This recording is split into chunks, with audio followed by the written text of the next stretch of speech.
Hello from Munich, everyone, and welcome to our talk on how to support users in understanding intelligent systems, structuring the discussion. Supporting user understanding in intelligent systems has many benefits. For example, prior work has shown that it increases acceptance of recommendations as well as satisfaction with the system, and it fosters trust in the system. But what exactly do we mean when we talk about supporting user understanding?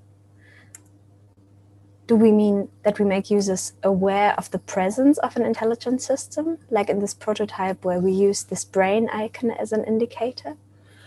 Or do we mean that we should explain why a certain output came into being, like in this example from work by Lim and Day? Or should we provide more abstract information, such as system certainty, like in this approach taken by Feis and Olsen? Or do we mean something else? The thing is, supporting user understanding in intelligent systems can mean all these approaches and many more, but we currently lack overarching structures. We do not even have a common terminology, as the topic network by Abdul et al. Nicely shows. For example, prior work aims at making intelligent systems intelligible, understandable, transparent, accountable, interpretable, and so on.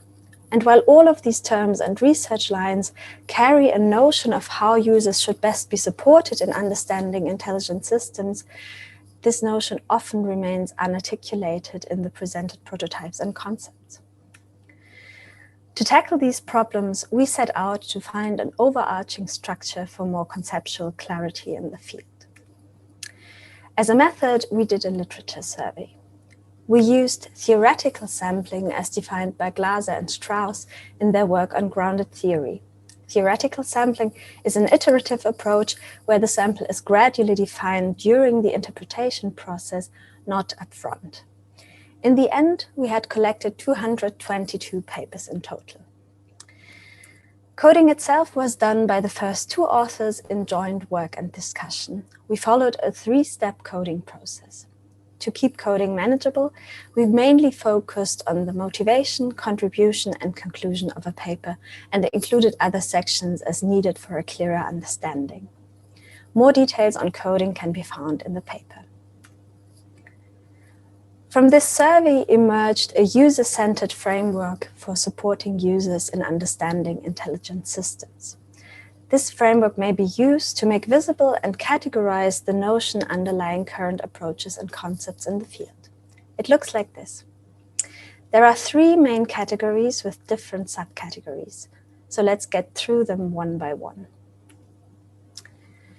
The first category are user mindsets. It describes what users want to understand in a system. In our paper set, we found three such mindsets. The first one is utilitarian. Reaching a practical goal is most important. For example, supporting user understanding helps users to find products they are interested in or films that match their taste. The second mindset is interpretive. When adopting this mindset, understanding per se is in focus. For example, when users want to debug the system or when they want to understand how they are being profiled. The third mindset is critical. Users adopt this mindset when they want to assess a system based on ethical and moral reflection. For example, to understand if the system is fair. The second framework category is user involvement. It describes in which way users acquire understanding about the system. User involvement can be active or passive. Active user involvement means that users adopt active roles like debuggers or teachers. They use means to correct and control the system and give feedback to improve future output. Passive user involvement, on the other hand, means that users consume information provided by the system, mostly in the form of textual and graphical explanations. The third framework category describes what kind of understanding or knowledge users acquire through support. We found four possible knowledge types in the literature. The first one is output knowledge, which, as the name implies, is knowledge about a specific system output.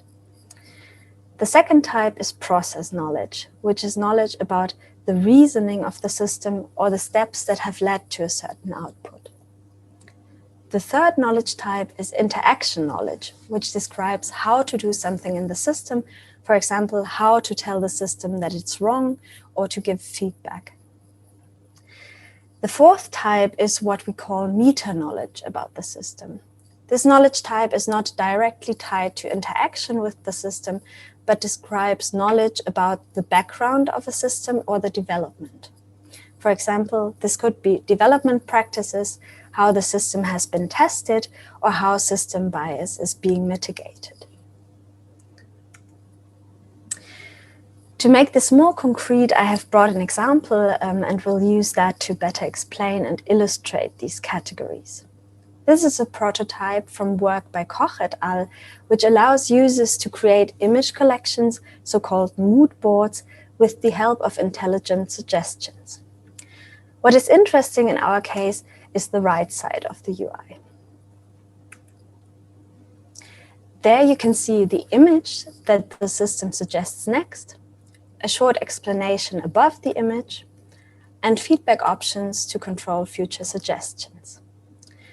With our framework, we can now assess and classify the meaning of user support in this example.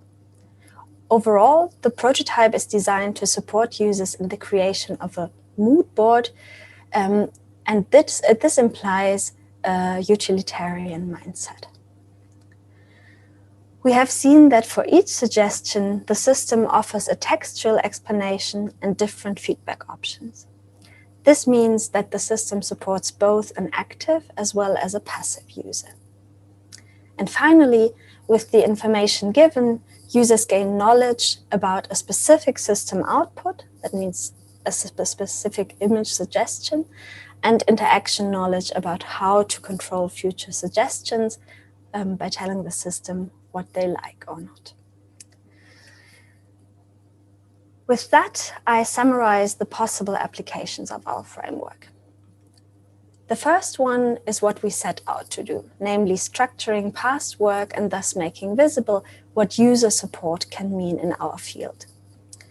Second, the framework can help us as researchers to become aware of the notions underlying our own work. And finally, we can use the framework as a thinking tool. For example, we can think about what a UI would have to look like if we wanted to support a critical user mindset, or how users would have to interact as active users instead of passive ones, or what kind of information the users would have to gain in order to build process knowledge and not only output knowledge. We think that these are interesting thought experiments that can open up new perspectives for design solutions that support user understanding in intelligent systems. With that, I thank you for your attention, and please have a look at our paper for more details.